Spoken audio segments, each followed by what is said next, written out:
Ram Mandir inauguration.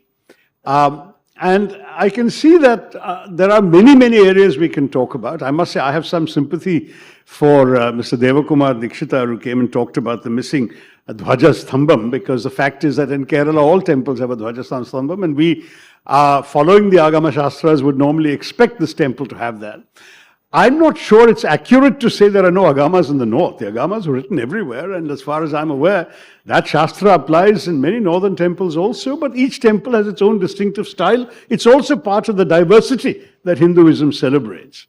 But having said that, when the four Shankaracharyas are all saying this is an incomplete temple, it cannot have a prana pratishtha at this time, the temple must be fully complete, and the prana pratishtha cannot be performed by a political leader, it has to be performed by a religious leader. I must say, as a Hindu, I find that a very persuasive argument. I don't think, I mean, fortunately, I was not invited, so I don't have to be accountable for going or not going right now. And let me tell you, I do intend to go, but not on the 22nd of January. Because the 22nd of January for an incomplete temple is a date chosen by a prime minister for his own political benefit ahead of the elections. Let's be very honest about that. And therefore, to go there for that function, where the starring role is with the prime minister and the priests and pujaris and purohits are merely sort of playing supporting roles, and in a temple which is still under construction in many places, is to many of us a very troubling act. It is a purely political act.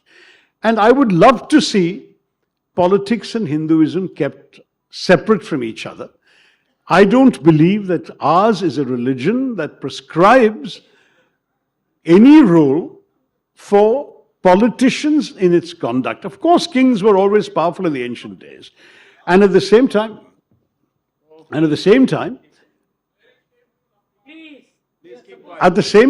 I would want to say that I fully respect the rights of others to go on the date of their choosing. If they choose to go on 22nd, that's very good. And I hope that those who wait to go until the temple is fully complete and choose a later date, which has nothing to do with elections and is ideally even after elections, those should also be respected. That is my final submission. Yes, no, I think people are welcome to go on 22nd if they wish to, if they have the ability to go, if they're invited to go, whatever, they're welcome. I'm not saying that, I'm just saying, please understand that there are some very respected Hindu leaders who have questioned the suitability of this event. And as a Hindu, you are free to take the advice of the Shankaracharya. You're also free to take the advice of the temple organizing committee. That is the great thing about our faith, is that we all have freedom.